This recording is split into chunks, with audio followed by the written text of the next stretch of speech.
Buenas tardes, vamos a hacer un video breve donde simplemente presentamos el tema. ¿Sí? Ustedes pueden encontrar en la carpeta de videos del área metálicas una que se define como vigas metálicas, donde pueden ver los videos de vigas simples y vigas armadas, con ejemplos de aplicación, con todos los conceptos teóricos. Esto sería una introducción al tema.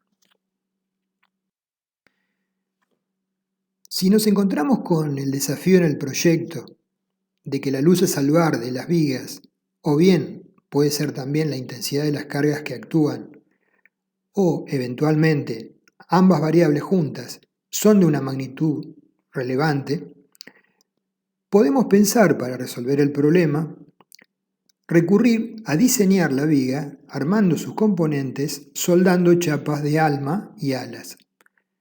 Las alas pueden ser simétricas o no serlo. Por ejemplo, si el momento flector, si la viga es de tipo simplemente apoyada, donde las cargas son gravitatorias, el momento flector es positivo, entonces eventualmente el ala más condicionada va a ser el ala comprimida. Por ende, el ala traccionada podría eventualmente ser de menor sección. De resultar alguna de las variables indicadas, puede recurrirse a inclusive almas dobles, como vemos a la derecha, vale decir conformar una sección cajón. Esta sección cajón es muy interesante también cuando diseñamos vigas carrileras, soporte de puentes grúas, donde hay acciones horizontales normales al eje de la viga que implican momentos torsores. Entonces acá vemos a la izquierda una viga de sección simétrica armada y a la derecha una viga, como les mencioné antes, de sección asimétrica, donde el ala superior está comprimida y el ala inferior, que está traccionada, no requiere un área de acero tan importante. En la zona donde se aplican cargas concentradas relevantes, las almas de las vigas armadas se suelen reforzar con rigizadores de alma. Respecto de la altura de las vigas es función de la luz a salvar y naturalmente de la intensidad de las cargas actuantes. A modo de referencia podemos establecer esbelteces dentro del rango de la luz dividido la altura de la viga entre 10 y 20 para vigas simplemente apoyadas.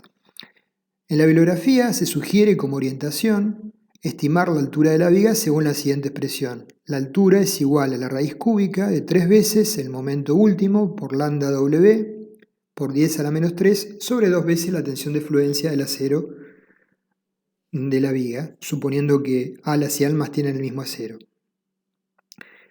Estimando, para ello, naturalmente, la esbeltez del alma, lambda W, que es la altura del alma dividido el espesor del alma TW, fijando a priori un valor de lambda W que sea económicamente conveniente. Por supuesto que en la componente de M último ustedes dirán, hay algo que no conozco, sí, la parte de peso propio de la viga, pero se puede hacer una estimación como una primera aproximación porque estamos intentando estimar una sección y luego verificarla.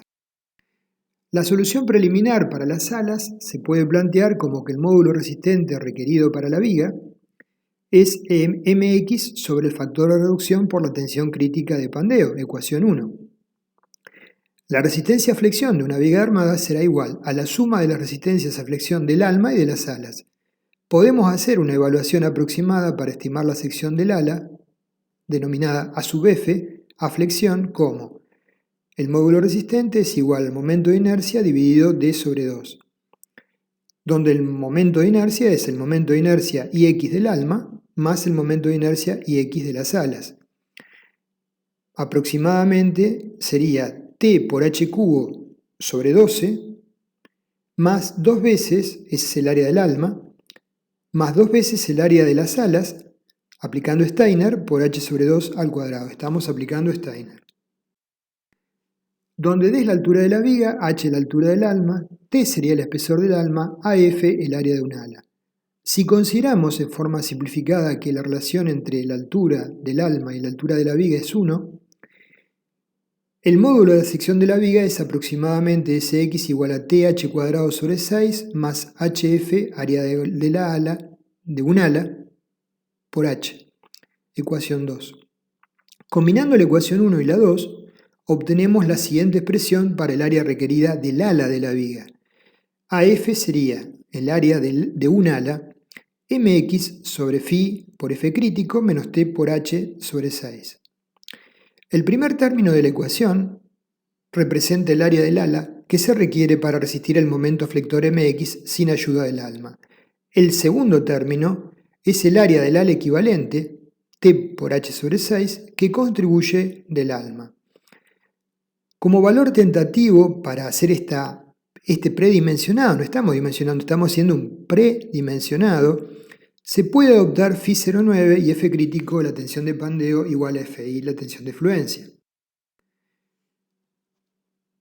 El diseño de los elementos componentes de la viga en gran medida tiene que ver con el proporcionamiento de los mismos para otorgarles estabilidad, tanto sea local como de conjunto, frente a las solicitaciones de compresión.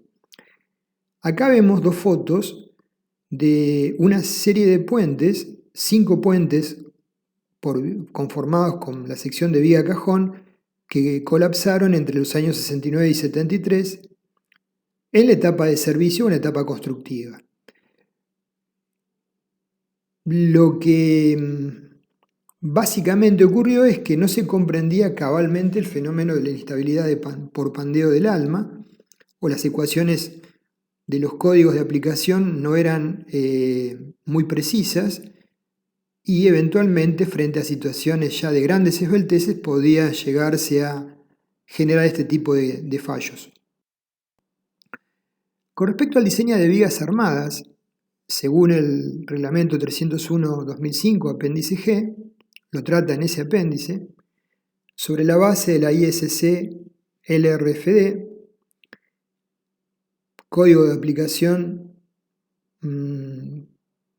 utilizado por la mayoría de los países hermanos de Latinoamérica, el reglamento diferencia los criterios de diseño para vigas armadas de sección T en función de la esbeltez del alma, cociente H, altura del alma, sobre espesor del alma, TW. Y nos dice que cuando la relación H sobre TW sea mayor que un valor fijado lambda R, tenemos que, para diseñar, recurrir al llamado apéndice G.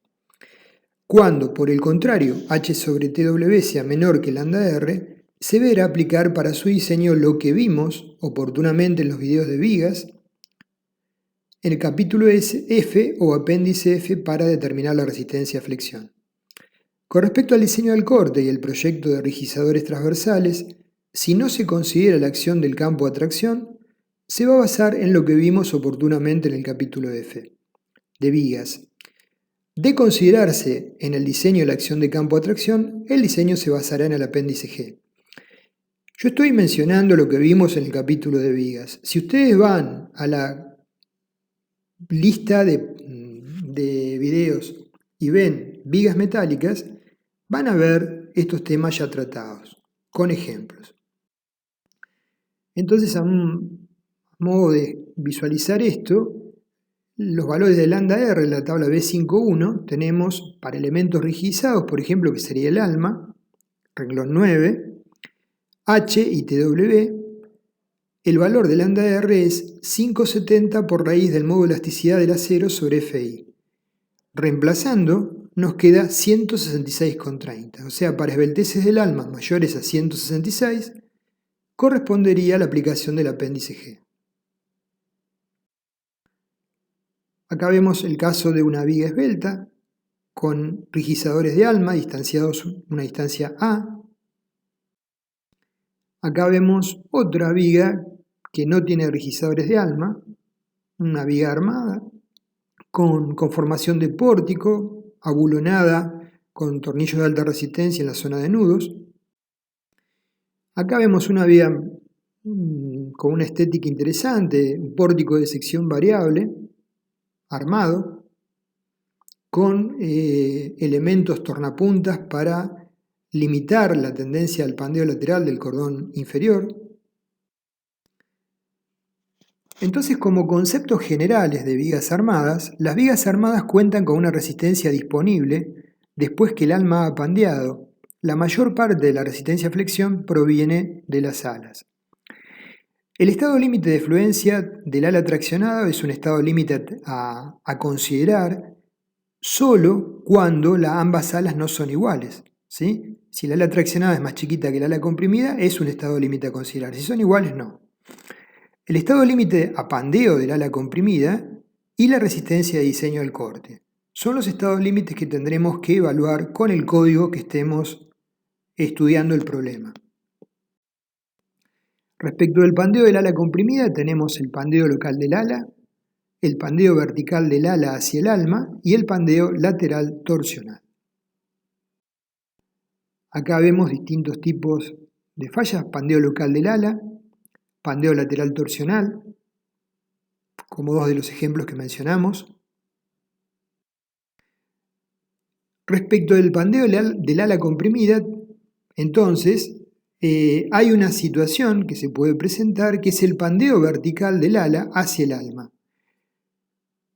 Esta situación muy especial para almas muy esbeltas se controla en forma indirecta en la mayoría de los códigos, limitando la esbeltez del alma.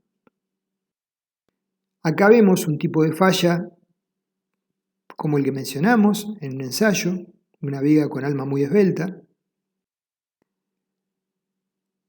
En el particular, en nuestro reglamento, este tipo de falla se controla con las siguientes expresiones.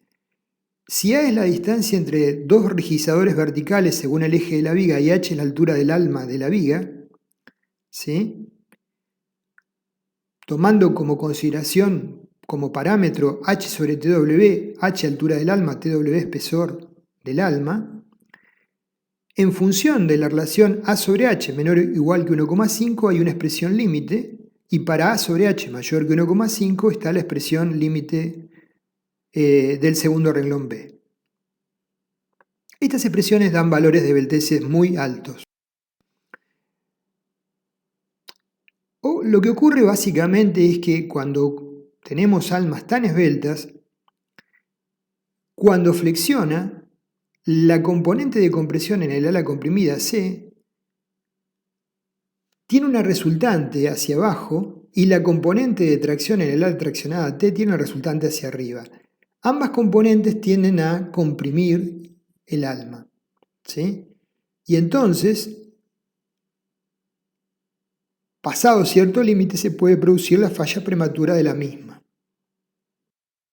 Acá vemos un ensayo en donde adrede se ha logrado una esbeltez, se ha elaborado una viga con una esbeltez muy elevada y se ve este tipo de fallo.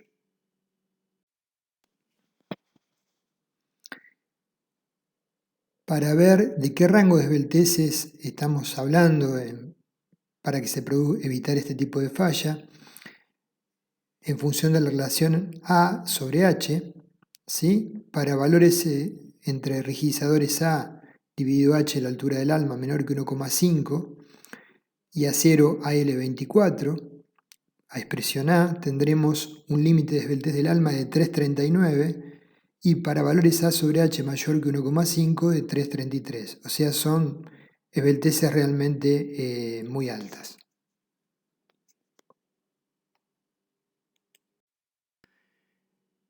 El problema de la compresión diagonal que actúa sobre el alma y genera la inestabilidad puede ser controlado de tres maneras: adoptando relaciones de alturas del alma sobre espesores bajas, o sea, secciones robustas del alma, que no suele ser la solución más económica, utilizando rigizadores en el alma para formar tableros con mayor resistencia, o bien utilizar rigizadores en el alma para diseñar bajo el concepto de acción del campo de tensión, que está graficado en el dibujo, donde el primer y el último panel no se puede aplicar este concepto, ¿sí?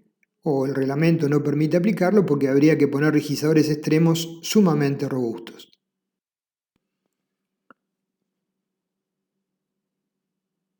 Cuando sometemos una chapa a un esfuerzo cortante, se van a generar tensiones principales iguales de tensión y compresión en el alma, hasta un nivel en que las tensiones de compresión generen la inestabilidad de la misma, provocando el pandeo del alma. Experimentalmente podemos comprobar que las chapas no colapsan al llegar a esta situación, sino que poseen una reserva sustancial de resistencia postcrítica. La pregunta es así. Ello ocurre si cuentan con rigizadores intermedios, ¿sí?, que tengan la condición de una cierta rigidez mínima y no estén excesivamente distanciados. Caso contrario no ocurre. Para el nivel de carga de pandeo inminente del alma, el alma pierde su capacidad de soportar la compresión diagonal y este esfuerzo se desplaza a los rigizadores verticales y a las alas. Los rigizadores resisten la componente vertical de la compresión diagonal y las alas la componente horizontal. El alma, por su parte, solo debe resistir la tensión diagonal. Este comportamiento se asemeja al de una viga Pratt. Miembros verticales toman compresión y diagonales toman tracción bajo cargas gravitatorias. El campo de tensión diagonal no se manifiesta, este fenómeno que estamos visualizando en la viga Pratt idealizada, este campo no se manifiesta hasta que ocurre que el alma comienza a pandear, a volverse inestable. Por tanto, su contribución a la resistencia cortante del alma no existe hasta que el alma intenta comenzar a pandear. La resistencia total al corte va a ser entonces la previa del pandeo del alma más la posterior, que se genera por acción de este fenómeno del campo de tensión. Ambas se suman en el caso de poder materializarse este campo. Entonces tenemos que Bn es igual a BNP, resistencia nominal de la placa del alma por tensiones principales, más BNR, resistencia nominal de la placa del alma debido al funcionamiento como viga reticulada con el llamado aporte de la acción del campo de atracción. Siempre en el primer vano y en el último esta acción no se puede aplicar. Entonces uno dice, ¿cómo resuelvo? Bueno, normalmente la distancia A entre el eje de apoyo y el primer rigidizador del primer y último vano es menor a la distancia A de los vanos interiores. Con esto cierro la presentación. Ustedes pueden indagar en los videos donde se detalla la secuencia de diseño con ejemplos de aplicación tanto de vigas simples como de vigas armadas.